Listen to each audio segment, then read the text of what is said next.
All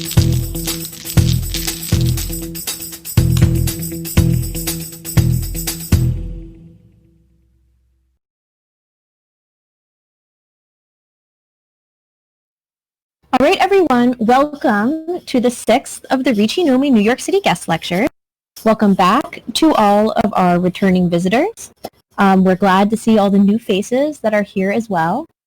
So these lectures cover Mahjong strategy, and this week we're actually going to be zooming out from kind of in-game scenarios to more of a long game talking about tournament strategies. Now, this week we're going to be sticking with our usual lecture format. Our lecturer will be screen sharing the slide deck right here in voice and going through content.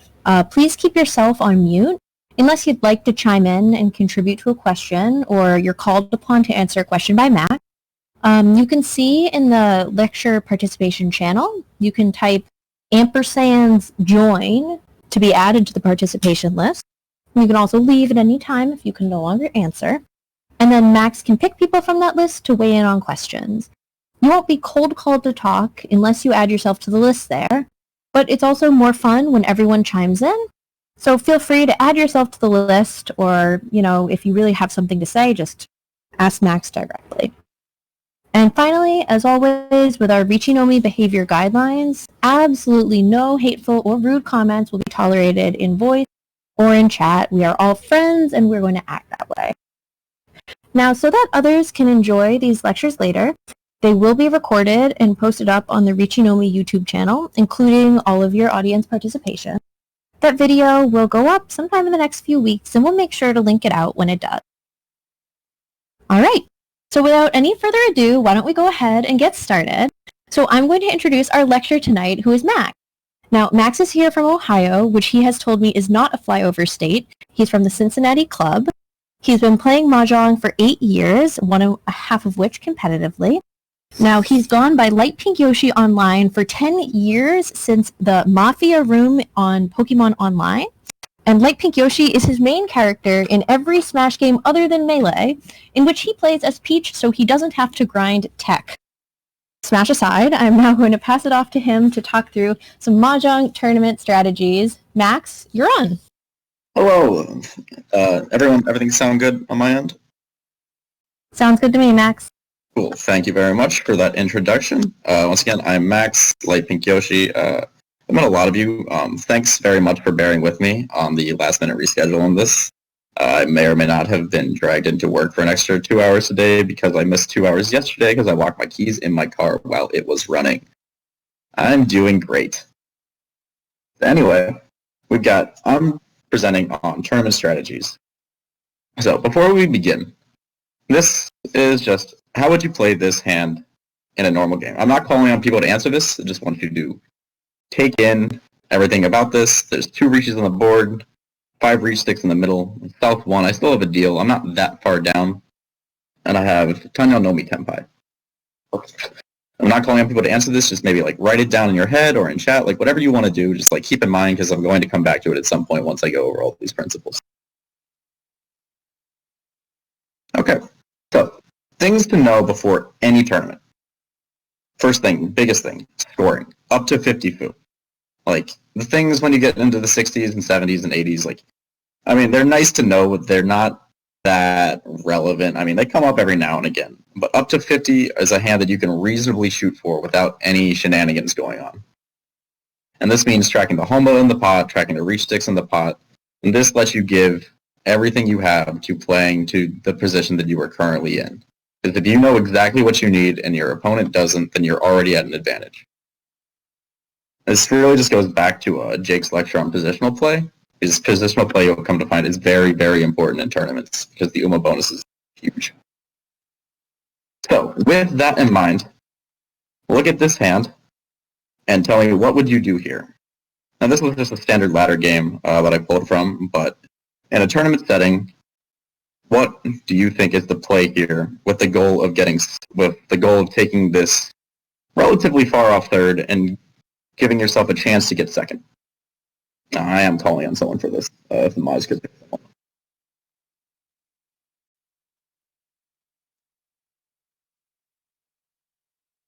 Max, we've called upon Queenie Rachel to answer. Gotcha. Rachel, what would you do here in this situation?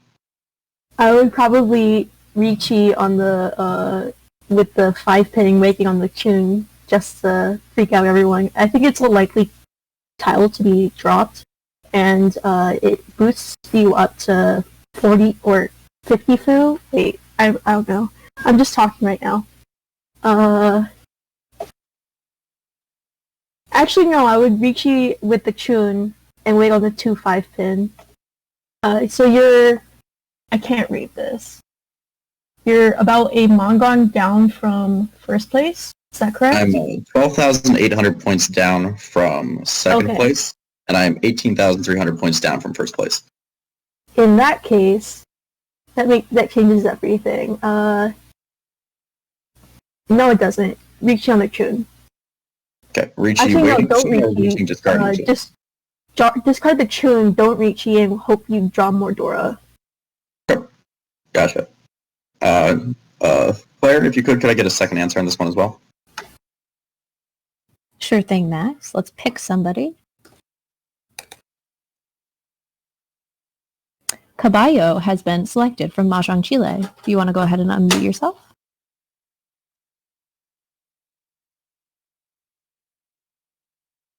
Okay, yeah, sorry. I just run shortcut.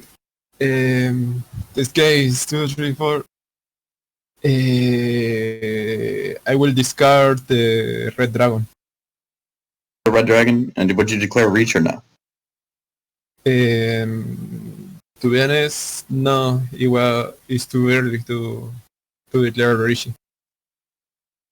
Gotcha. So, going out from those, what I actually chose to do in this situation is discard the 2-pin and declare Riichi, waiting Chudentanki. And because the reason why I decided to do this is because this gives me Riichi double south, 3 Han 50 fu, is a 6,400 point hand. I thought that, like Rachel said, it was fairly likely to get dealt into.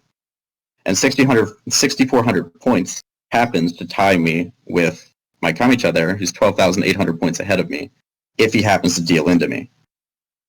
And with the tiebreaker rules that Ladder generally uses, because I was first dealer in the game, I would get second place if he dealt the Chun into this 350 hand. Spoiler alert, he did deal the Chun. I felt really, really good about it. It was great. But, yeah, so just, like, knowing the scores up to 50 fu was something that, like, I planned on throughout this entire hand. As you can see my discard pile, like, I was very, very clearly holding on to the south, so I wasn't opening. I knew I needed double south and the 50 fu to get 6,400 exactly. Because, I mean, if you think about it, like, drawing a Dora here, and getting up to a Mongon, reach double non-Dora, if I sumo it, I still don't get for second place without Nuradora. And a Hana on sumo does not get me first, but there's not really any point in going for that. Gotcha. Is everyone good on that? Makes sense? If anyone has any questions, please feel free to put them in the chat on lecture participation. I have to admit I'm relatively nervous and not used to public speaking, so I may kind of blaze through everything without pausing for questions. Gotcha. All right. Moving on from here. Second thing to know before any tournament, the rules of the tournament. Every tournament you play is going to have different rules. So, general rules including what does it take to win the tournament? Like, is it 6 Hanshan and then the top 8 play a semifinal game? In that top 8, do the scores carry over from the first 6 Hanshan, or do you start fresh? Are you playing with red 5s? Can you end the game on a dealer win it all lasts? Does the game end when someone busts? Like, is the UMA 30 for first and 10 per second? Is it 15 for first or 5 per second? Is it something different, like Pio's birthday? Is there Oka for first place, which makes it's just a bonus point for getting first, which makes first place even more important? Will you get eliminated? Like, how do you make sure that you survive to the next round? All of these things are things that you need to know before you start the game, so that you know how to play the late game situations to the best of your ability. The worst thing that you can do is not know that, first and second place move on from this game, and you play your hand in South 4 normally while you're in third, and win a hand that doesn't get you out of third. Because you just eliminated yourself from the tournament by not knowing the rules. Any questions on that? Are we good?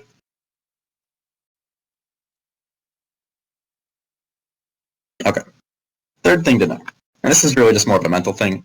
Winning a tournament requires a lot of luck. It can be really, really tilting when a tournament doesn't go your way. Because, like, odds are you flew or you drove out to it if it's in person, or you woke up at 3 a.m. because you wanted to play with your Russian friends, and then you just get destroyed. Or, like, every tile you throw deals in, or every hand your opponent sumos. Everything's just upsetting and sad. So what you can do in that situation is just, like, take a step back and breathe. This is, like, you're probably in a tournament with anywhere from 20 to 200 people, really just depending on whether it's in person, online, size of the event. One of those people is going to walk away with a win. You just need to get lucky. Like, it's just how it goes. So, by establishing goals for yourself going into the tournament, it can give you something to reflect on whether or not you win the tournament. So, like, for myself, like, I try to follow these strategies that I've kind of come up with and that I've learned from studying, from playing tournaments, from asking people, from talking with players that I think are better than me. Like, I've determined, like, what I think to be the best way to give myself the best chance of winning. And if I happen to, like, play what I feel like was the best tile for my best chance at winning, and I deal into 12,000 points, like, so be it. You know, it's like, it's frustrating, but I can reflect on myself and think, I'm happy with that choice. It didn't work, but I think it was the right choice. So, goal setting. For the sake of the consistency in this lecture, like, all the what would you do's that I'm asking are going to have the goal of winning the tournament or placing in the prize pool. So, like, if that was like, if we were saying, like, finals or top 4, like, the what would you do's would be have the goal of getting top 4, because once you hit that final table, it's really just like, it's one game, anything can happen. But, that being said, if you get 4th in your first 3 games in a tournament, no matter what the reason is, like, maybe you played bad, maybe you got unlucky, like, who knows? But you're probably not going to win the tournament. So, it's important to just reevaluate where you are. It keeps your mental game steady, and it keeps you focused as well, and it makes the whole experience more fun. Like, you're not going to have a whole lot of fun if you're focused on winning the tournament while you're at negative 100. It's just because the things you have to do aren't really intuitive, they're not fun, and you won't win any hands. Or maybe you'll get lucky and get one Yakuman because you're playing for it every hand. And that's honestly, like, do that. If you want to never give up on winning a tournament, you can play for a Yakuman every single hand after you've tanked your score for the first couple of games. And maybe in some world you'll hit the miracle chance and get back into the game. But realistic goal setting is very, very important for mental health. And it'll make your tournament experience a lot more enjoyable. So, give an example. Like, the last tournament I played in, like, I tanked my first 3 games in Cumulative Store tournament, 6 Hanchan total. I think I got, like, 4th, 3rd, 4th. It was one I was like, I got Yakitori 4th with a double reach and all last that would have gotten me out of 4th, and I still didn't win the hand. So it's, like, it's really easy to get upset about something like that. So, but instead of, like, the goal that I went in on was to win the tournament, after 3 games, like, if I'm sitting negative 80, something like that, then I can change my mindset. It's like, okay, like, I don't want to win the tournament anymore. I want to go positive. And that way I can feel good about the back half of the tournament, and I can change my play to more accurately accomplish that goal. Because if I was playing to win the tournament from negative 80, then I could play, like, every hand for a Yakuman. Like, every hand can be a Kokoshi. And granted, that would be fun for a little bit, but I don't think I would enjoy doing that, so I don't do it. Gotcha. So, I just wanted to ask, like, I know there are a lot of people here who have probably more tournament experience than I do, given that I've played my first one, like, 2 years ago. Like, I've played a lot of tournaments during quarantine, and I played as many in-person tournaments as I could, but there are plenty of people with more experience than I do. Like, what do you guys do once you're out of the running? I know that this doesn't necessarily work with the way we pick things, so if someone in chat wants to bravely volunteer who played in a lot of tournaments, would be nice. Oh, I see, sorry, before someone answers that, for Aaron lied, I don't know how to pronounce Discord names, asks, would you still recommend playing the full tournament just to see what you can do, even if you're mathematically out of it? Yes. Always play a tournament to completion. Like, if you sign up for a tournament, it's being incredibly rude to dip out for any reason other than, like, something you absolutely have to do. If you made a commitment and you need to honor that commitment. Like, you can change your play a little bit to play like more for winning or however makes you happy, but do not ruin the experience of other people. This includes leaving in the middle of an online tournament because that's just like an incredible hassle. All right. So yeah, so like I know Zell, like I'm gonna play favorites here because I know Zell personally, and I know he's played a lot more tournaments than I have. Like, what do you like kind of like think about or do like once you're kind of out of the running of a tournament? Usually I'm trying to aim to get back to a positive score because you're out of the running. When you're out of the running, you're probably negative at that point.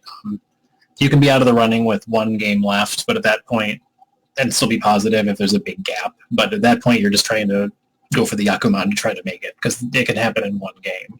But yeah, that's the important part. The trouble with kind of the round robin style with people being low is that you're always going to have players that their goal is going to be to win the tournament regardless of how high or low they sit. So they're going to go for that Yakuman. And the trouble with that style is it tends to play Kingmaker because it's not the most efficient play. It's not the best play. So you're going to have these players that are very far back in the pack dealing in more often to players that are in the lead. So you end up getting more and more point discrepancy as you go. So I feel like I just play once I feel like I'm out. I just play to get a positive score, or I shoot for a certain placement that's reasonable. I'm not really that crazy to keep playing for a Yakuman every hand. It doesn't feel right to me because I don't feel like being that person who's like Kingmaker and deals in all the time and just ints to everything. So that's my idea. Gotcha. Yeah, and like this just kind of like works where like everyone kind of has a different mindset. Like I'm sure there are people who are incredibly happy to push for Kokoshi every hand or push for double Yakuman every hand. Like if they feel like, because all of a sudden like 1 plus 100, you're back in the tournament if you've got like 2 Hanshan left. But statistically, it's just not always feasible. Max, I have an answer to this question too, as someone who frequently loses at tournaments myself. Often what I'll do, if it really doesn't seem like I'm going to make it, like being positive is a good one, but sometimes what I'll do is I'll say my goal is to get to like this placement, right? Like I want to be in the top 40 or something like that. And even if there's only 50 people in the tournament, this is terrible, but I'll say, look, I did better than those 10 people. And that's a little way that I protect my mental health. I say, look, I did better than some people. And, you know, it is what it is, but for me, it cheers me up a bit. Yeah, I absolutely get that. And like recently, an example of this was me and some friends from the Cincinnati club, we played the Russian team tournament. And it became quickly clear, like after a couple of games, that we were not going to win the tournament. Sitting happily in the middle of the pack, and even with the wild score swings of a full-on team tournament, we just were not in a position to win. So we set the goal of, you know what, let's just all end positive. Because like that'd be really cool. So like even if it's a small positive, like that means we're all doing well, we're all having a good time. And 3 out of 4 of us got there. And one of us had 50% sumo loss. One of us was me. I'm not mad.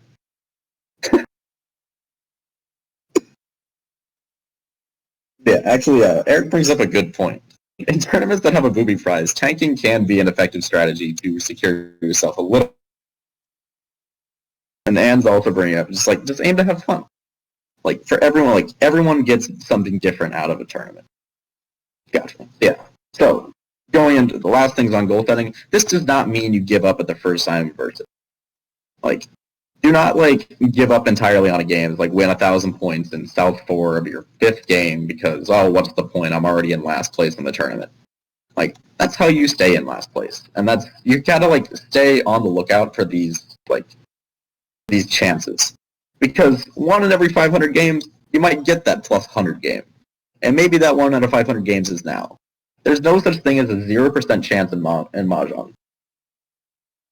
It can be infinitesimal, it can be very, very small, but there's always a chance. Like, individual hands, you might have a 0% win rate because, like, all of your winning tiles are dead. But, like, in any game, anything can happen. Like, I could get 150,000 points in a game without busting. It could happen. I could be the guy who gets dealt a 6 Yakuman and just, like, skyrocket up the tournament leaderboard. So really, like, never give up, but just choose the goals that are going to let you have the best experience.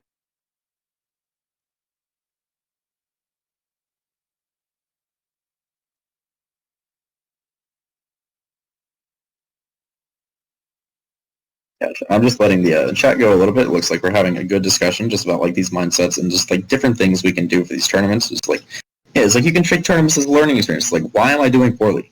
Like, what's happening here? Like, is my strategy wrong? Am I getting unlucky? Like, should I not be pushing into this dealer slump by month? Who knows?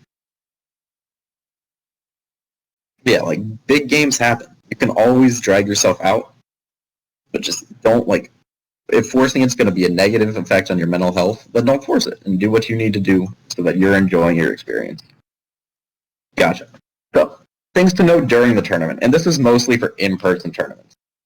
You need to know your opponent's scores at all times. Because, like Jake's lecture, like a few weeks ago, South 4 is not when positional play starts. South 4 is the end of the game when, like, you get rewarded for your positional play in the past few hands and get set up, okay, like, I need this very doable thing to get what I want. In in-person tournaments, you generally tally your score and going into all last. But if I'm sitting in South 2, or in South 3, down 10,300 points to first place, I might take that Riichi Nomi hand to get to 9,300, because all of a sudden, I'm in Mangan Sumo Ranger first. Another thing to always keep in mind, and this is with the idea of winning the tournament, you need to keep in mind your placement in the tournament, your opponent's placement in the tournament, and how far away you are from where you want to end up. So an example of this is like, say we're 3 Hantans in, and I'm at a table with myself, the person in first place overall, I'm say an 8th out of like 30 or 32, making a nice even number. And then your next two opponents are in like 29th and 32. Like 29th and 32nd. You can gauge what your opponents may be doing based off of like where they are overall.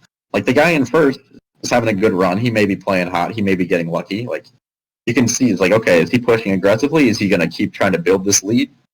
Or is he going to kind of like take a step back? Is he going to fold to my Riichis?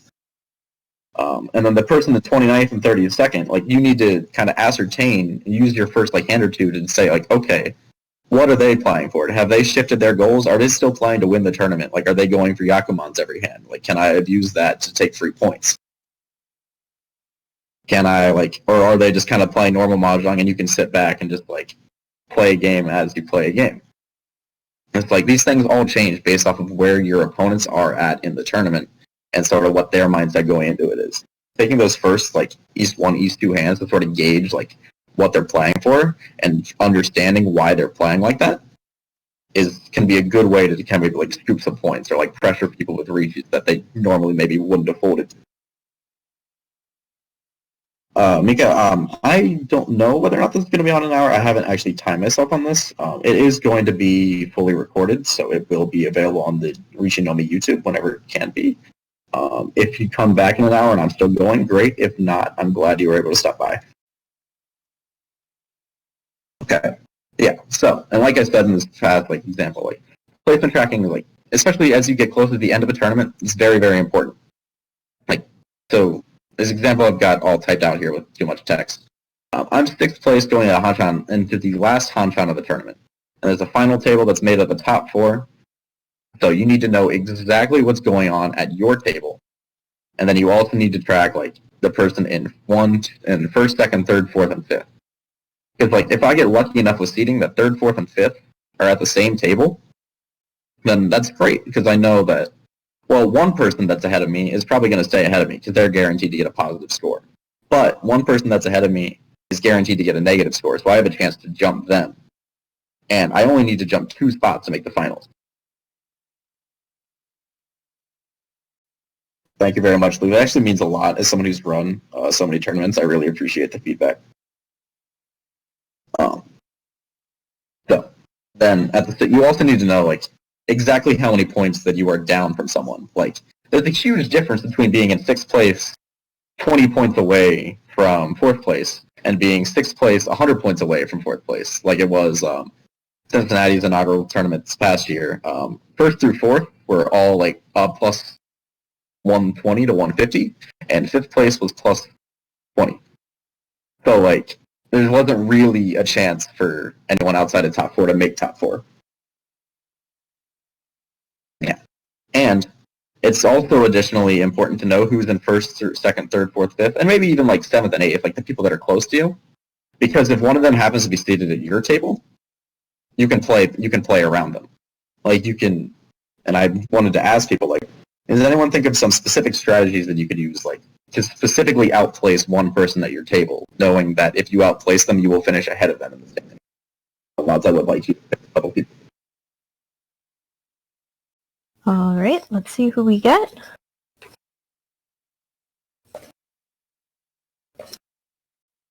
We got Taxi. Taxi, you want to tell us how you beat people in tournaments? That's a good question. Best thing I can do is I just always aim to, first off, just win the game, because if you win the game, by definition, you're going to be ahead of the next person. If you're just, and then you can just think about the UMA afterwards. If it's 15-5, even if they're in second, you're gaining 10 points on them. So if you're close behind them, that 10 points will probably put you ahead of them, even if you only win by 100 points. If it's more, then obviously you have to aim for bigger hands. Very rarely will you ever get the chance to actively target them for a run. So I just aim to do as best as I can. Okay, got it. And if someone could please clear. Okay, that's a great answer, Taxi. And you definitely bring up a very important point, like knowing exactly how many points you are ahead of or behind them, so that you know, okay, like it does, like I need to either outplace them by 2 places, or I need to outplace them by 1 place and beat them by 8,000 points, so that you guarantee that you are past them. That's a very, very important thing to be tracking. Claire or Mods, if you could call on a second person for this one. All right, we got Prince Talaya this time.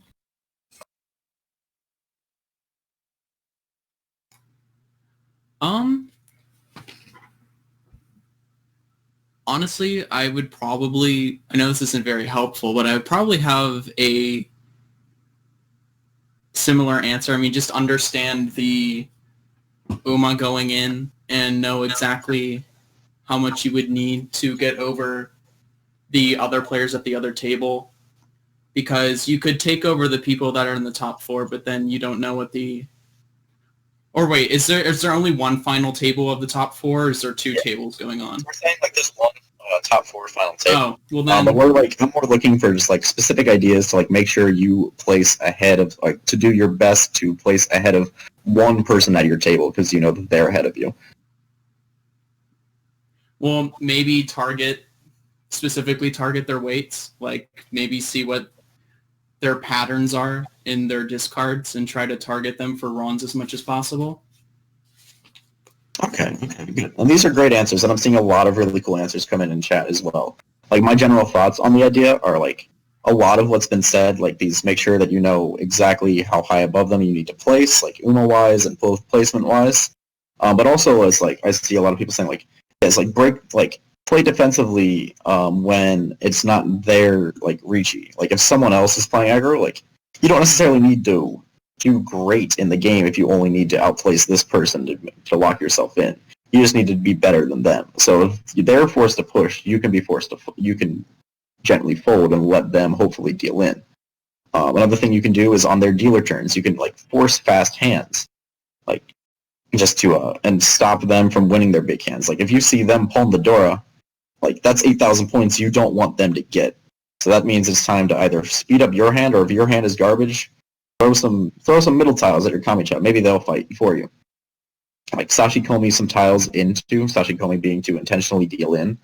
Like, throw some tiles into them to, like, cut off their expensive hands, cut off their Riichis, cut off their dealership, and just limit their ability to score points as much as possible. And yeah, like Taxi mentioned, like, you get the occasional chance to deliberately target them if the situation arises, or, like, say they are the player on your right and you can pass a roll on someone thinking that, hey, this tile will come out from them as well. Then taking points directly from them is fine, but stopping them from winning points is fantastic. All right. Anyone else have any questions on this one?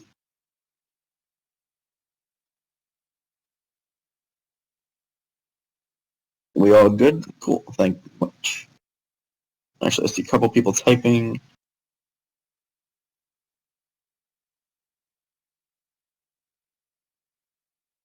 Okay, I'm gonna move on. If we have questions, we can come back to them. Important note: this is a lot of information to kind of have in your head, especially if you're kind of glancing up at maybe a projector scoreboard or checking Discord scoreboards or something to see oh, the person in third overall got fourth in their game. I'm doing thus I do not need to do as well to advance at my table.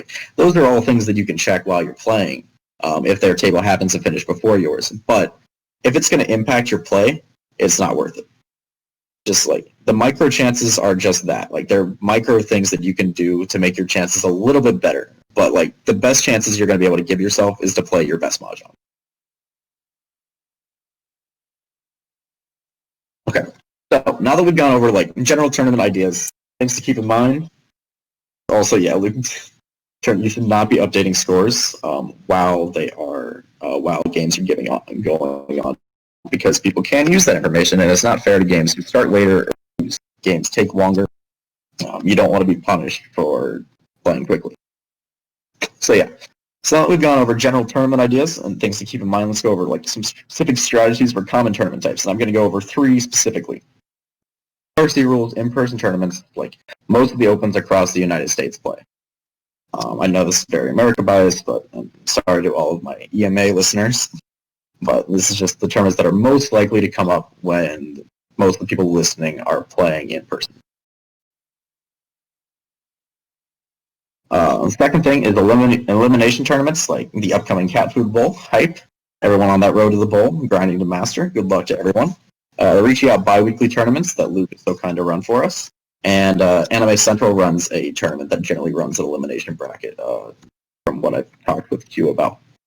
And the last thing is cumulative score, no final table tournaments, such as the Tenho score rushes, or the local Yaku Polish tournament from a few months ago, where you just play X amount of Hanshan, and whoever has the highest score at the end of it wins. There's no final table, there's nothing like that. It's just winner, whoever has the highest points wins. Okay, so start with the simplest one. Tenho score rushes are something a lot of people got introduced to with Kizuna, and a lot of people were very, very frustrated playing.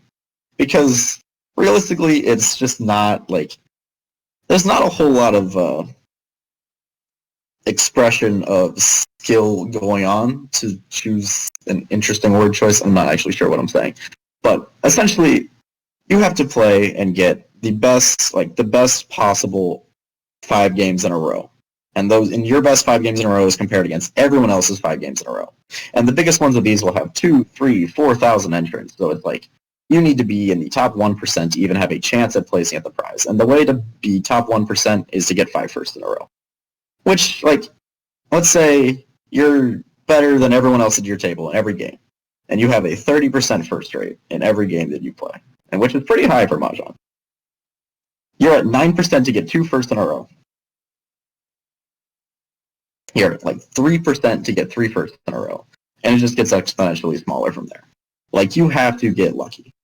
And maybe you can get a strong second and pray, but I mean, Aaron from Michigan got 4 huge firsts and a good second in Kizuna Cup, and finished just outside the top 28 cutoff.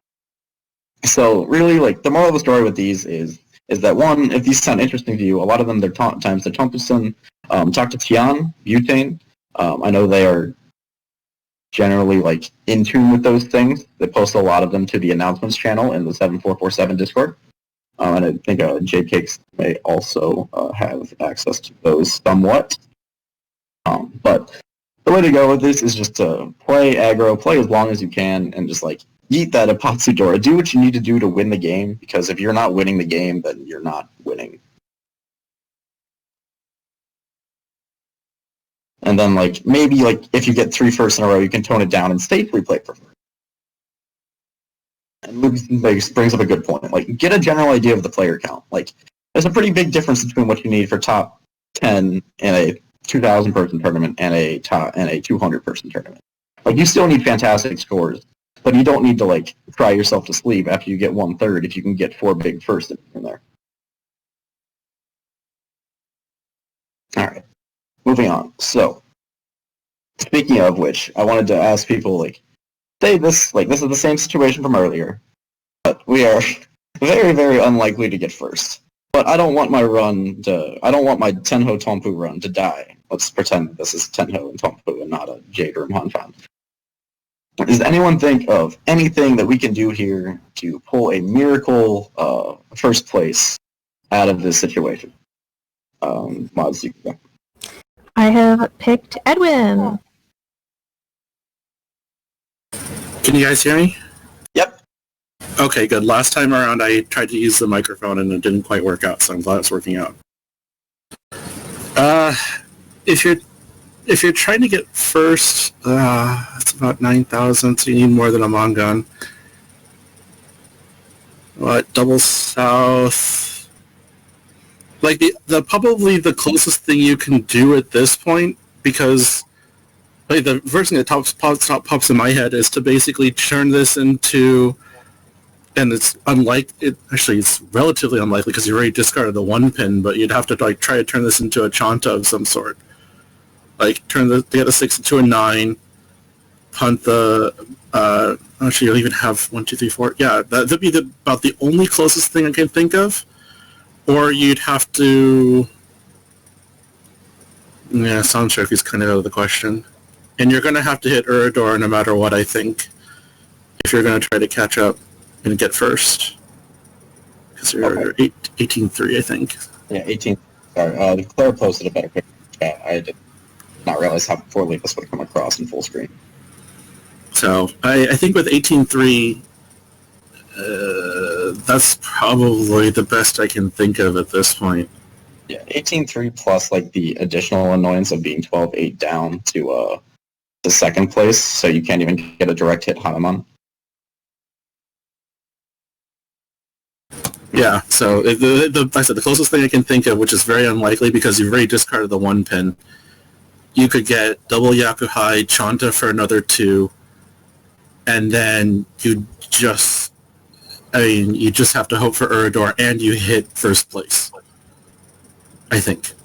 Gotcha. Okay, and I'm seeing a lot of things come through in chat here. If someone wants, Claire, if you want to call on someone else, you Edwin so much for just breaking down this. I know this is absurd to even consider, but this is what you got to do sometimes when you're in bad situations because no chance is ever 0. I did another pick, Max, and Cassie, Uncertain Kitten, came up as our next option to chime in. So everyone said it in chat, but the answer is Kanya!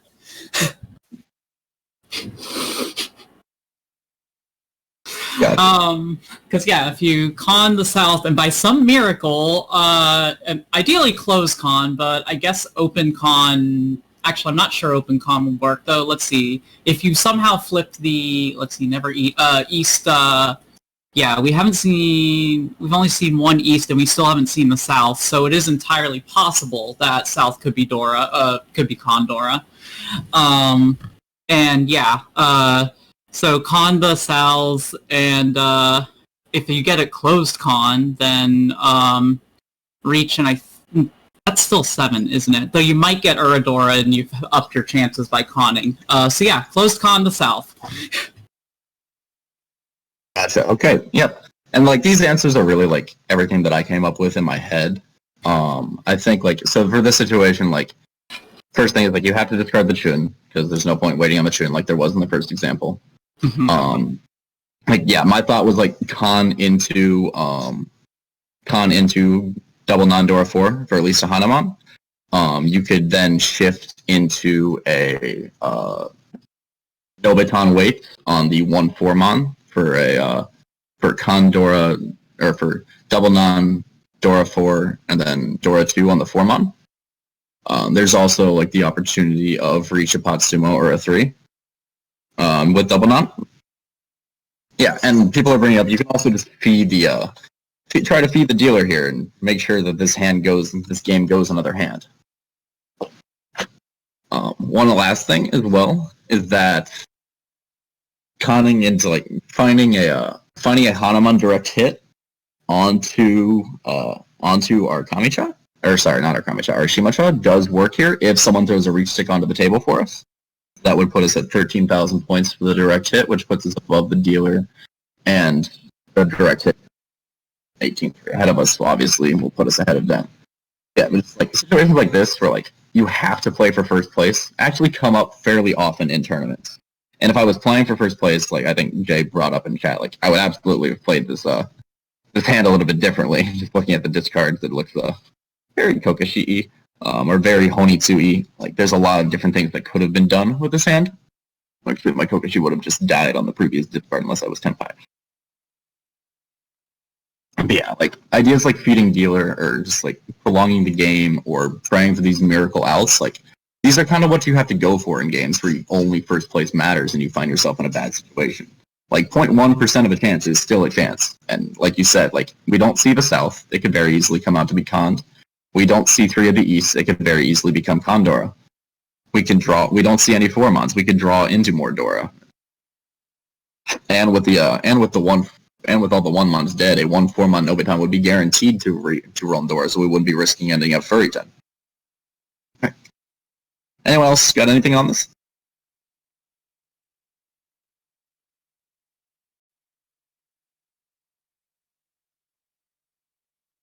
Okay, we are going to move on to the next tournament types. So these are cumulative score tournaments. They're kind of like, they're very, very similar. The Polish tournament that was run recently with local Yaku on Majstol, which was also really fun, ran like this, and all of the Russian tournaments that we've been waking up at 3 a.m. to play are also like this, where you play 6, 7, however many games, and then you're done.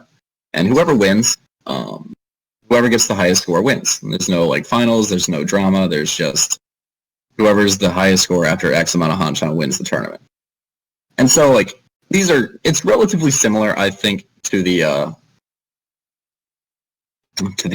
Tenho score rush, but at the same time, it's like different because your cumulative total does matter.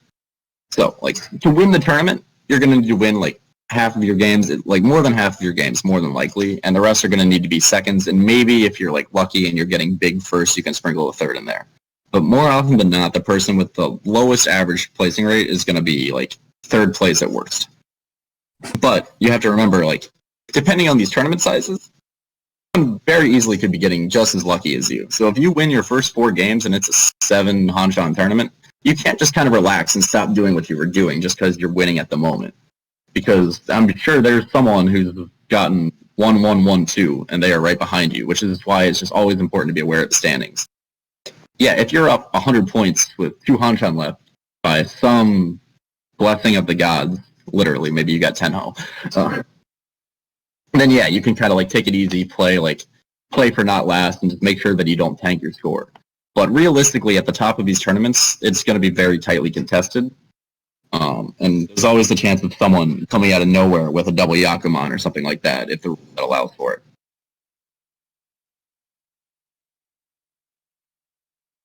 Okay. Everything makes sense on that one? Not seeing anything come through. Yeah, feel free to ask any questions in the chat at any time. Again, I know I'm not the best at pausing and directly asking for questions, but if I see them in chat, I'll do my best to. Okay, so we talked about this as like these Tompu rushes, these or like these cumulative score tournaments. So what are some general strategies we can invoke to get first in these games? Because in online Mahjong, that a lot of us have played for a very long time, or for not that long, who knows? But so how does the strat change for cumulative tournaments based on how many Hanshan you get, if 4, 8, 12, whatever? So it's a really good question, actually. So the lower amount of tournaments there is, the more you need to like worry about not only your like, so say for like a 4-person tournament or for your 4 Hanshan tournament, if it's like, it's very different based on if there's like maybe 24 people in it or if there's like 124 people in it. Because if there's 124 people in it, then there's going to be probably multiple people that win all 4 games. So you need to start being even concerned about the points that you're winning with as well. And that kind of like, yeah, and like Luke was saying, like you do bubble math, like you just need to, after every like tournament game, you need to reevaluate where you are in the standings and what you need to do to get to your goal. Because you're going to need to continue winning, and these strategies for winning really will mostly hold true through like 4 games, through 8 games. But just like reevaluate where you are, and if you're like lucky enough to be in a position where you can take a step back, do so that you don't like destroy. But yeah, actually I really like what Luke's typing in chat here. It's like 25% of the people are going to get first, 25% of the people are going to get second, third, and fourth, and so on. You can kind of predict like where scores are going to go. It's like if you see there are 8 people at 100 points with the 8 people with 100 points, and you have, sorry, hello? Bye-bye! Oh, okay, hello. But if you see there's 8 people with 100 points, then you can generally think that like, well, one, they're doing well, so maybe like they're placing first higher than average, but no more than 4 of them are going to get first unless you're getting unlucky. So you need to continue getting first to keep up with those other 2 or 3 people in that range that are going to get first. Yeah. A lot of it just kind of comes down to these like applied statistics. Josh. Does that answer clear? Yeah, thanks, Max. Josh, okay. Thoughts on not defending at all in a large tournament if you have decent EV plus efficiency? There are definitely going to be times when you need to defend. Because, like, I think a big part about getting lucky that people don't necessarily understand is that, like, you need to put yourself in the position to get lucky most of the time.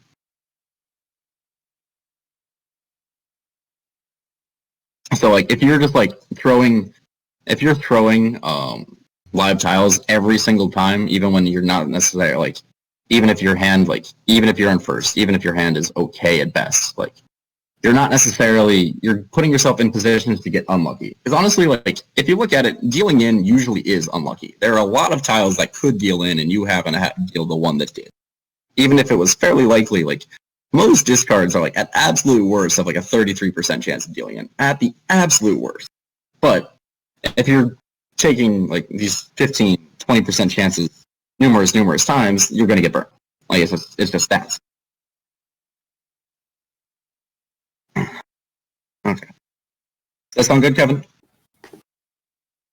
Yeah, I was just curious because I've been told that a lot of times I should be playing much more aggressively in larger tournaments. The shorter the tournament is, the more viable that will be. But, like, and I think that's, like, for the first game especially, that's fine if you want to just kind of, like, see what it's going to, like, see where you're going to end up after one game of being full aggro. But, like, the longer that goes on, like, if it goes well for you, the more chances it has to backfire, the more chances you have to just completely bust out of your spot. And Jay makes a good point. It's like, aggro does not equal, like, full-on Zensu, like, I'm dealing every dangerous tile out of my hand. I'm playing, like, I'm going to win every hand. Like, when you're getting lucky, like, super lucky, you're going to win 40% of your hands. Like, when you're super lucky. You know, that means, like, you got to take a step back some of the time. Okay, Aaron Ladd, would you be careful not to Riichi on Nomi +1 hands sometimes in case you're dealing with big hands, or is that not worth caring about? That depends, and I think I'm going to get to that here in a bit. The general, it has to do with, like, without red 5s, Riichi +1, usually fine. Almost always fine. Okay, so in tournament, like on ladder, yeah. So in general Mahjong, strategy freeze forever, not last. Like, you play ladder on Majso, you play ladder on Tenho, you don't lose anything if you don't get last, which means if you don't get last, statistically, you will eventually go up. Because that's just how it works. You get points for going up, for winning, and you get points, you lose points for losing. So if you lose less than you win, you go up. In tournament, that's not good enough. If I get second place in all my games, like, yay, like, okay, I just climbed, like, 80 points or something. Good job, me, on the Tenho ladder. But I'm probably in, like, 7th place at best in the tournament because people are getting luckier, or not even luckier than I am. People are being more aggressive. People are winning games. And, like, third's even worse there because, like, okay, like, I'm losing points. So, like, if I go 2-2, 2-3, like, I'm probably barely positive and, like, 100 points off the lead. Yeah. And so, to get first, we need to be more aggressive. We need to be more proactive about the game. Like, you can play reactive, like, defensive Mahjong and be fine online. In tournaments, it's not going to be good enough. Your dealer is your lifeline. Like, it's very hard to get it to win a game that you don't wrench on in, and winning games is everything in tournaments. So, like, to keep your deal, like, that extra 50% point bonus, like that 12,000 points that you can get for a dealer Mongon, that's so hard to come back from in tournament. It's so hard. Push for that 1500 Nomi and hope it push until you get a better hand. Yeah, and then on the same note, limiting other people's deals, like limiting other people's Riichis, like a Tanyao can end it all. I really enjoy that line. It's just funny to me. But every cheap hand you win is points that you took away from your opponent. Like, and this goes, it's going back to Lily's workshop on like what we do with bad hands. Like, you look at your opening hands, like, wow, this hand, like, it's only going to be 1,000 points at bust. Maybe I can get a lucky door and I can get 2,000 points. But like like if you put an emphasis on speed of the hand and like use her good calling strategies, or even like just calling everything, like 1,000 points that you win is 8,000, 12,000 points that someone else didn't get a chance to win. And this goes beyond just like hands where you don't necessarily feel threatened. Another thing is kill Ipatsu when you can. Ipatsu is gross. I hate it. Nothing tilts me more. But when you can kill Ipatsu reasonably in a tournament, like, do so. Whether because you're going to continue pushing into this Riichi or because you've got an abundance of save tiles and someone discarded something that you can call. Like, Ipatsumo is so hard to come back from, especially in tournaments to kill red that don't have red 5s. Because they just got 3 Yaku guaranteed with probably more. And that's a big hand. Like, in tournaments without red 5s, 3,900 points is a big hand. Ipatsumo's going to be more than that. Yeah, so whether that be progressing, whether it be... Yeah, it's like, Ipatsumo is devastating. Another thing, getting first. Like, someone declares Reach. You're playing with no red 5s. And I'm, like, harping on this idea of no red 5s because the most common tournaments in North America do not have red 5s. So yeah, that's a good point. Like, do not palm to kill Ipatsu unless you're going to be pushing, like, unless you're pushing for, like, Tenpai. Like, if palming gets you Tenpai, then maybe, but otherwise you just wasted 2 save time. Okay. But yeah, so read the amount of Dora left available. Like, I'm more inclined to push, like, even a Riichi Nomi into a hand if I see, like, oh, it's the north is Dora, 2 have been discarded. Like, the odds of this person that reached has Norths in their hand is pretty low. But, like, if Dora's 3-so, and I'm playing with Jeremy, then I'm going to be a little bit more careful if I don't see any of them. Sorry. Because all of a sudden, like, the value of that hand goes from, like, if I see that there aren't Dora, like, the Riichi is, like, at most, like, at absolute worst, like, I'm going to say, like, unless you're, like, really unlucky, like, a lot of times the absolute worst is going to be his 5,200. But if you don't see any of the Dora, like, playing aggressively into a Riichi is just asking to pay 12,000. And that sometimes just isn't possible to come back from in tournament when, like, everyone else is kind of, like, trying to limit the points gained at the table. So I will push, like, things like Riichi Nomi against a Reach, even if, especially if I'm dealer. I'll push almost anything if I'm dealer in tournament. Unless I'm happy with my score situation. But like if I see that the door is either unusable or almost unusable, then I'll push very, very hard into Riichis because I just don't respect the hand. I think it's not very valuable, and I think that like me winning the hand is plus EV to, or like has better chances of me getting first than me giving up.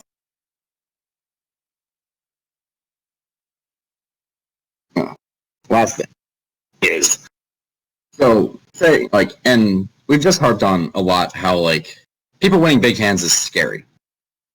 Your opponent palms Dora. Maybe it's like 4-so Dora. Yeah, that's a good point, Luke. Like bailing isn't bailing against the Reach player. It's like I do not want to lose points relative to the table. So like if you're in a situation where you're not necessarily like if you're in a situation where like you're kind of like sitting pretty on points, like yeah, you don't have to push into the Riichi. But like if you're like in third and it's South 2, like you're probably going to push into that Riichi because you can't afford for them to win that hand anyway. 12,000 points that they gain is 12,000 points that you lost. 3,000 points that they gain is like, and moving from South 2 to South 3 just killed, like, just halves your chances of getting first if you're in third. And on that note, like, on a hand like this, like, say, like, your opponent pawns Dora, like, so you see, like, okay, this hand is worth 8,000 points at absolute minimum. It is not time to shy away from that hand. Like, it is time to go fast and hope for the best.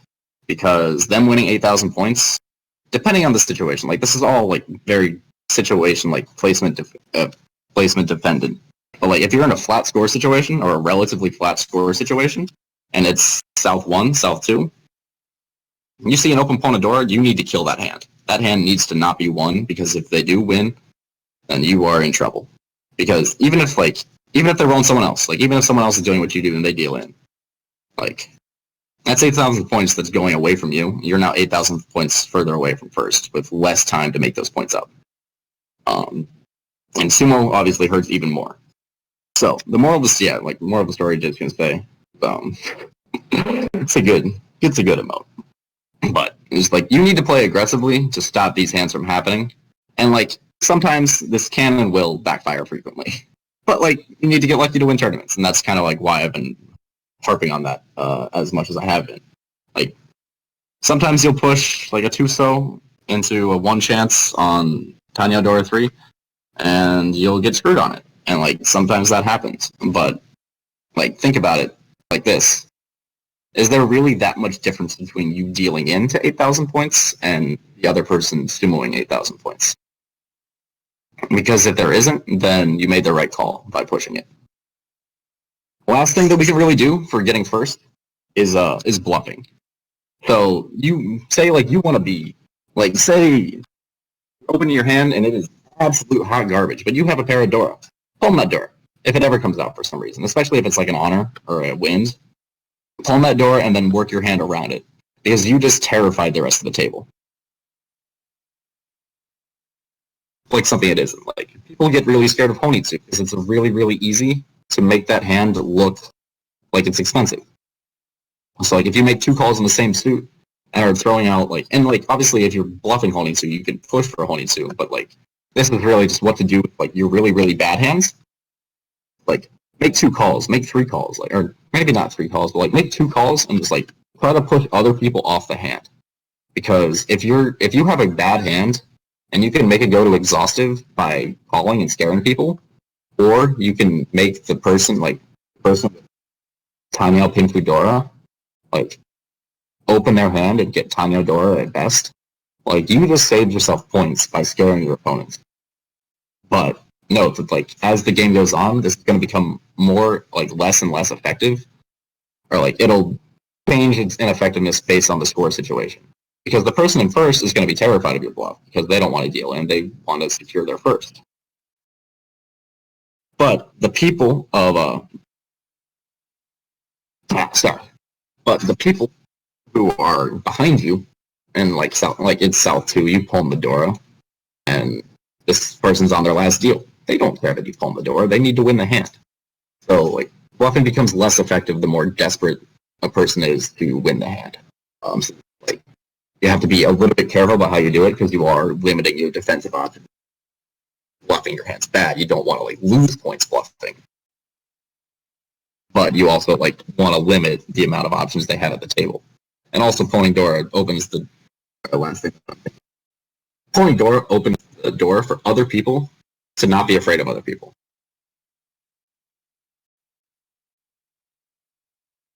Does that make sense?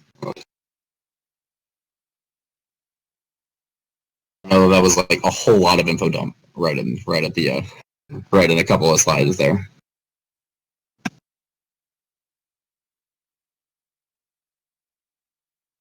Okay. Another tournament that we talked about is elimination tournaments, and, like, the strategy for these can vary very, very widely. Like, I know initially for cat food bowl, if you were in winner's bracket, it was top 2 all the way. Like, if you got second place, like, if you can get second place in every game, like Korak did, you can get second place in the tournament by getting second place in every game. But, yeah, so in games like that, where it's, like, top 2, you can kind of let someone else be the bully. Like, if the tiles are being nice to you and you can win, great, go for it. But, like, win safely. Like, you don't need to go, like, as aggressive as we've been talking as you do in these other, because you can just kind of, like, sit back and relax and just let, like, other people destroy themselves while they're forcing these low percentage chances to get back into the game. And, like, obviously it's nice to get a quick lead, break out of the flat score situation with yourself sitting pretty, but it's very possible to just, like, play the game casually, get 27,000 points, and move on to the next round. Like, you don't necessarily need to force into these Riichis. You don't necessarily need to force into, like, the Tanya Dora 3. Because if someone else deals in, that's fantastic for you. That being said, once you start getting into South 2, South 3, if you're sitting in third place, you need to start being the one who's playing as aggressively as we've been talking about. Okay, but yeah, so like it says, like, be hyper-aggressive when it's late and you're in third or fourth. But, like, once you're where you need to be, don't, like, you can kind of, don't let them catch up to you, but also, like, don't take risks that you don't need to take. Yeah, it's a tight balance that's really, really hard to find. Now, elimination tournaments continues, so for the, like, the reach out bi-weeklies, where, like, we've got, like, what, 12 tables, or, like, we've got 11 tables, so the people in first place at the 11 tables will all advance, and then only the top 5 seconds will move on. You need to kind of understand where that top 5 cutoff of second place is going to be, and shoot to be there. Like, once again, winning is great, but we can't always win every game. If I could, it would be fantastic. My life would be so much better. But there are way more games that are impossible to win than games that are impossible. So, you need to play for the best second place that you can, and you can kind of metagame it a little bit, because, like, and this is specifically for the reach out bi-weeklies, but people have to report their scores as they finish.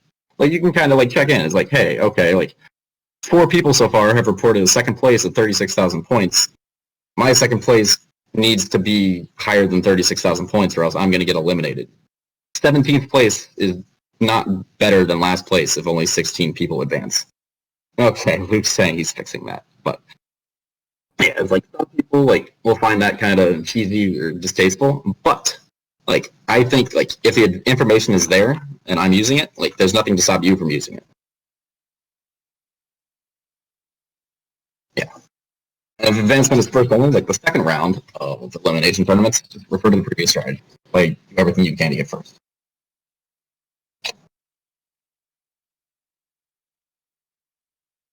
Okay, last but not least, in-person WRC, and this is the one that I kind of just, like, wanted to give, like, a little bit more of a breakdown on, because this is like the tournaments that, like, people are really, like, caring about, like, that matter. Like, these are, like, the ones, or, like, the big North America tournaments all play with these rules, like, with WRC, like, the ones that matter, that people get sent to national tournaments abroad. Congratulations to the people that were selected in this channel. I know there are a few of you, and I'm very, very happy for you. I'm glad you get to represent us in the near future whenever that tournament happens.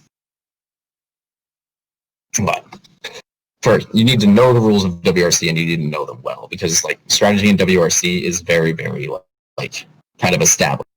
There's no red 5. No dealer in any game when winning. So if you are the last dealer, you play until time is up, or you play until you are not 10-5.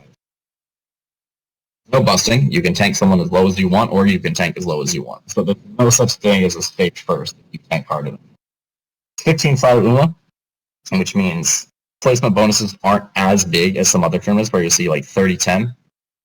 There's no abortive, so YOLO that Kokoshi. Like, what else are you going to do if you've got 9 unique tiles? Like, you can go for Honroto, maybe, if you get lucky draws. You can go for Achanta if you get lucky draws, but, like, Kokoshi's going to be your high EV there, but be prepared to fold it, because it's not a good hand.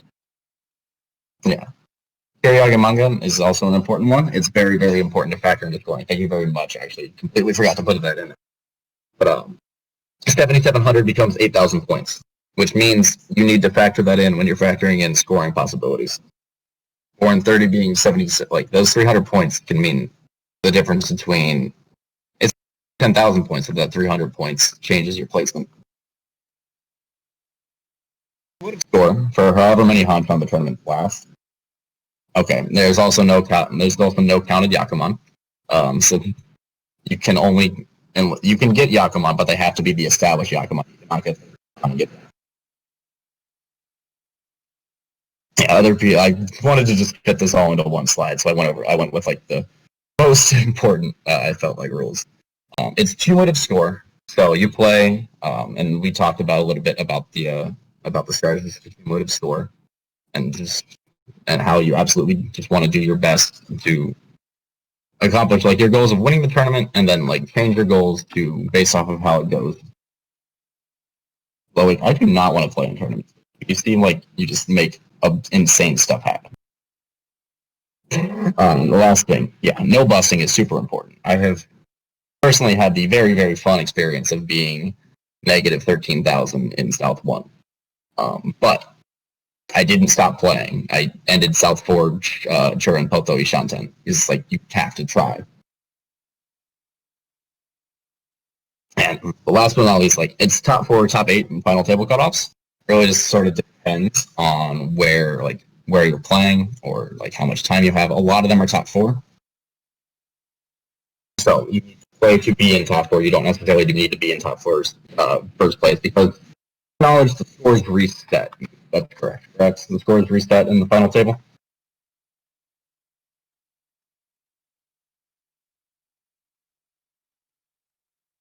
Okay, so for example, from these.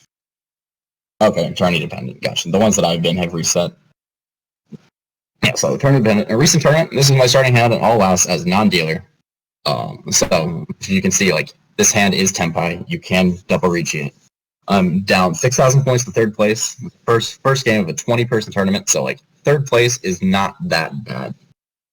Like with 6 games to play, I think it was 6 total games. I was down 6,000 points to third, and like 1/3. Like if I get like a couple of firsts, like I'm right back in it. So what should I do on mine? All right, our last volunteer here is Loic to answer, but anyone feel free to join up on the list in case there's more coming up. Hello. I'm unmuted. Perfect. So in a recent tournament, this was my starting hand in all this as non-dealer. You were okay. So you need at least 6,000 points to get to third place. Yes. Well, the first thing I see that should be. Oh, sorry. Let me. I am in 4th place, and there are no Dora in this hand. Right. I think trying to go for Itsu could be a good first choice at first glance. I see that you have 789 in Manzu and also Pinzu. So if you get to draw the 7 and the 8, or any of them or both of them, if you're lucky, in Sozu, that could also be an interesting way to get more Yaku. So either way, that's a hand with 2 Yakus that you will have, plus eventually Reach as well. So we're looking at 3 and 30 at least. If we have Pinfu, that could go up to 4. So I think that could be either way, depending on what you draw later on in the first few turns. That could go either way. I'm not really a fan of Junshan in that case. Yeah. Okay. So Louis kind of just nailed this answer, so I'm just gonna kind of roll with it. So this hand, like you can see immediately, the obvious improvements are Itsu and Santoku. You can see like the 1 pin and 2 pin give us outs for Itsu, the 7 and 8 so give us out for Sanchoku, which would give us Reach and a 2 Yaku, 2 Han Yaku.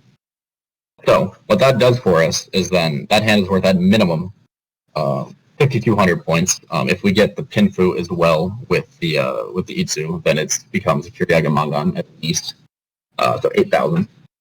So those are all so 5,200 obviously is not enough, but that's once you get one of those, you're probably not going to get a better improvement, and that at least gives you the out to pass or get a direct hit or hit someone else and get an Uridora. Who knows? Maybe we can get lucky one time. What I did instead, because I was stressed in last place and kind of just not in the right headspace for the tournament, I realized, is I clicked double reach. Or, well, I didn't click it as a person, but I threw the double reach. Which, as you can kind of think and see, this hand is double reach only. It's 2,600 points if someone deals in, and it's 3 on 30. It's 4,000 points if I sumo, which it only takes 1,000 points from third place, and thus would be only a 5,000 point difference. That's another thing on scoring is you need to know like not only like the scores of the hands, but what the point changing is if you sumo a hand versus if you're up. So by double reaching this hand, I made it so much harder for me to actually get out of last. Yeah, no, the draw is 1-1. So I discarded the 1-1 and reached.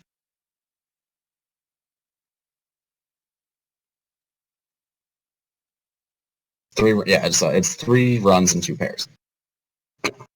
So the double Riichi Nomi, I needed both either a direct hit on third place and an Uridora, or a sumo and an Uridora. And by requiring both of those, or I needed a Patsu, I needed a Patsu sumo. And by requiring both of those conditions, I made it so much less likely for me to win than if I had just waited around for a 1, 2, 7, or 8. So, because those are a lot of improvements for this early in the hand for 5,200 points minimum. Actually, I think this is actually going to be the last call on. Actually, no, it won't be. If you want to rejoin the list, you do get removed. Hold on, if you wanted to contribute again. So I just played this, and it was just like, it's just kind of shows like you need to be like kind of on top of your headspace at all times because it's double reach. Like you click the double reach button, but it was wrong.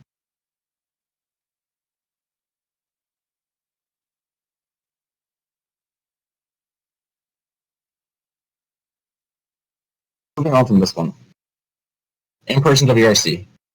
Going back to just kind of discussing WRC tournament. They're very, very similar to the cumulative score winner take all. Like the biggest difference, you can shoot for top 4 or top 8, depending on what the cutoff for your tournament is.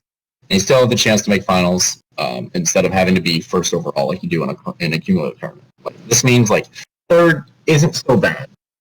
Like, it's not ideal if you're aiming to win the tournament, but you can recover from a third. But like in a big enough cumulative score tournament, 1/3, it means you're going to need some real big firsts to get back that UMA difference.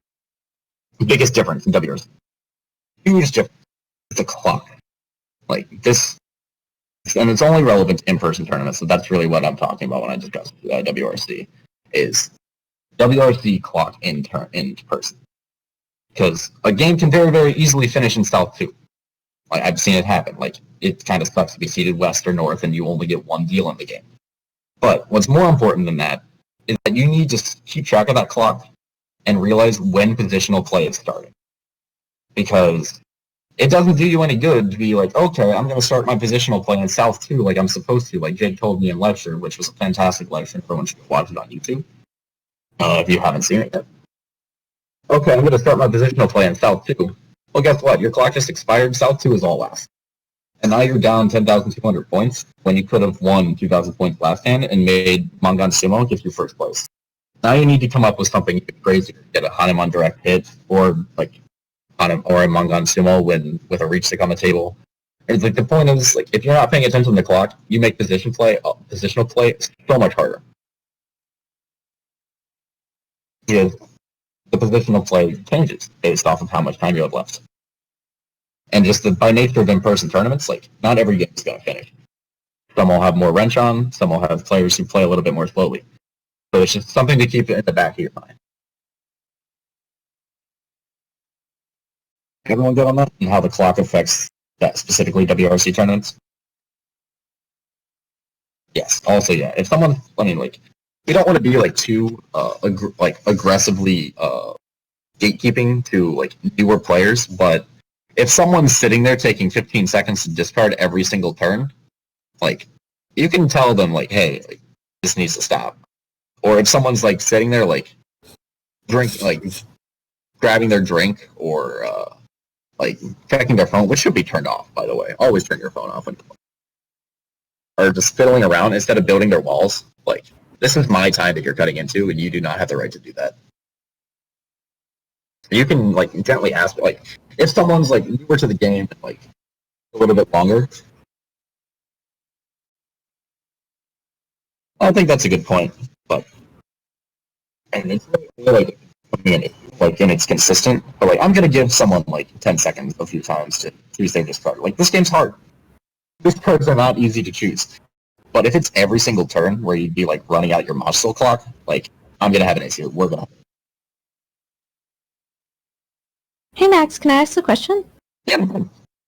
In general, like as a like basic rule of thumb, like let's say I see there's like 20 minutes left on the clock, how many hands should I assume I have left? Just like as a basic rule of thumb. So I actually couldn't tell you that off the top of my head. Luke's probably going to have a better answer to that because he's more experienced with running tournaments, and Edwin.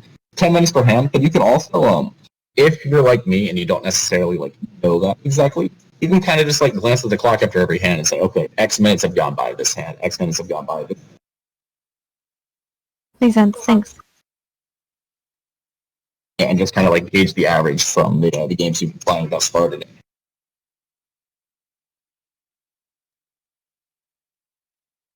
And Luke's making good points in the chat. I just read it out for the YouTube recording. It's like it's about 10 minutes per hand. Like it's only from the start of the hand, but once the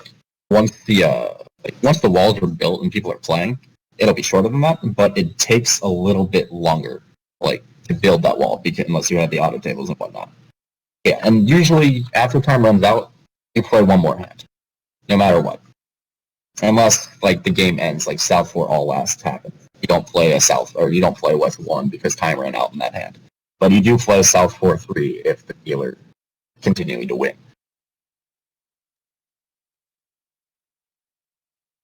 And that's pretty much like what Luke's saying. It was like 10 minutes is one hand, 11 minutes is two hands. Gotcha. Okay. So, back to this. So, now I'm giving you all the information on this. Can you guys see the scores on this one okay? I know the other picture didn't necessarily come up very well.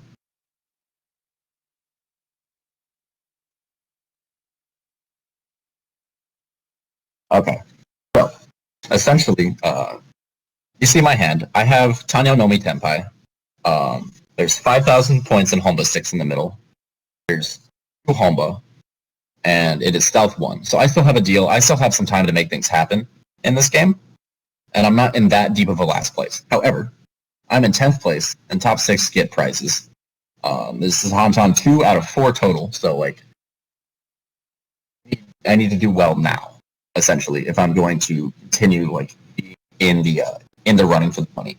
There's no red 5s, which, and South is the Dora, of which we see 1 has been discarded after the Riichi, and it is South, so someone could have Yaku Haidora through. Honba are worth 900 each, which means there's 6,800 points in the pot, and there's 20 Oka. It's a 20,000 point bonus to first place. And then, situation-wise, both my tournament and my Kamicha are ahead of me overall in the standings. They are, like, I want to say they were 4th and 8th, respectively, at the time. So, what would you do with this hand? Cassie got selected again, so Cassie, you're up. Oh shoot, I'm not sure what I do. Let me look at this wait, is that 5 reach sticks on the table? That's 5 reach sticks, yes. Okay, wow, that's a lot. That's a pawn of 8-mon down in the right corner. Kind of got cut off. Yeah. Okay, well, so presumably you're going to try to win this hand, even though there are 2 reaches. And you need to get, well, with the 5,000 you would get, well, 5,600 if we count the Honba. Your actual target is, let's see, 18-3, 23-3, somewhere between 3 and 50, or 64 and whatever. Yeah, this is South 1 still. Like, I don't necessarily need to worry about getting first this hand. Oh, okay. It's only South 1. Okay.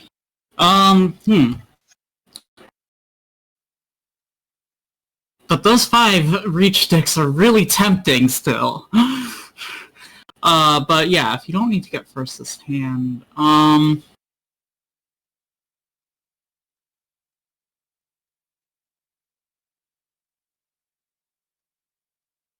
well, like, your options for discard are the 3-mon, the 6-mon, and the 4-pin if you want to maintain tempi. And, none of those are safe against the reached players. Yeah, I don't know if the is the discard pool like relatively clean to people. I really should have tested the picture qualities before. Yeah, I see the discard pool pretty well. Okay. Yeah, I think that pushing's still correct, and I would probably, like, it was mentioned in the chat, but I think I would in fact throw the 4-pin. Just slightly because there are more pin discards than there are mon discards, so it feels slightly lower chance that they're waiting on that. But I definitely push this. Okay, got it. Claire, do you want to call one more person on it? See if they have anything different to say. Sure thing, Max. We got butane.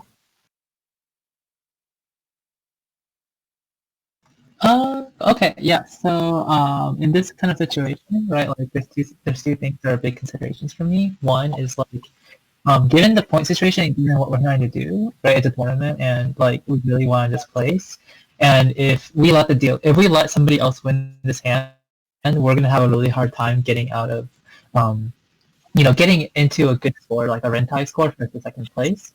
With that consideration, and the other fact that this hand is actually like it's a 1,000 point hand that is actually worth about 8,000 points. It's so you'd want to push like a good weight Mongon just for the pure EV in this kind of situation. So like I will probably jam this in like no time. Also, like the other consideration is that there's almost like no clear path towards folding the hand out. Even if you try to fold, right, there's not really a clear and cut way to guarantee that we could even do it. And so this is actually probably like by far our best solution. It's just to cut it in no time. Yeah.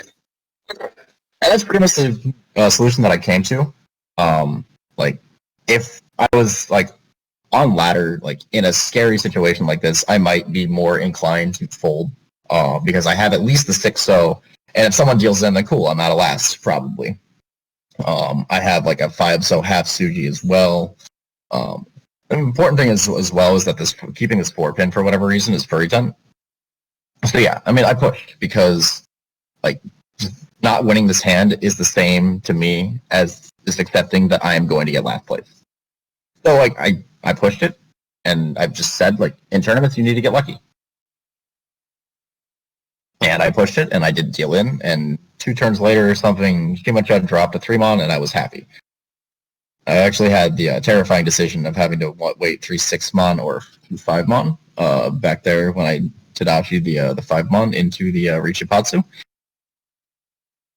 But it was just like, to me, this hand was just a push just from the get-go. And I think like people are just kind of noticed like, yeah, it's super dangerous to even try to fold this hand, and you're giving up any chance of winning. So giving up winning this hand is the same as just saying, okay, I'm not going to win this game, which means I'm giving up on winning this tournament. And that's just not something I was willing to do. Yeah, so pretty much everyone nailed it. Thanks very much. This does end, so key takeaways. Learn scoring. Like, I know it's hard, and I know like the tables look very daunting. Learn scoring up to 50 fu. Like, you don't necessarily need to memorize, like, you can get your 2 and 70s 4,500 because you like the Saki meme. But like up to 50 fu is very, very. I cannot say that I've memorized the formula, Edwin. I know someone in my club that does score it by formula, and that's also a way. You can find that on Arcturus. Yeah, there are tricks for 60, 80, 90, and 100. I couldn't tell you them off the top of my head. I know 60 is just like, or like, yeah. I'm sure people will be jumping to say these in the chat. I knew these tricks at some point, but I just kind of I just kind of roll with the knowing 3 and 50. But 50 is like the biggest hand to me that you can build on purpose. So, and then know the rules going in. Like, if you don't know the rules going in, like, you can probably make it through the tournament fine. But sometimes they'll come up, and they can be game-breaking when they do come up. I think denying your opponent's hands is just as important as winning your own. Like, dealing into a 2,000-point cheapo is way, way better than letting someone sumo a Mongon, because the net difference is just so much smaller. And then the last thing, there's no such thing as 0%. Like, there's always a chance. Don't give up. Play everything to completion and play it to the best of your ability.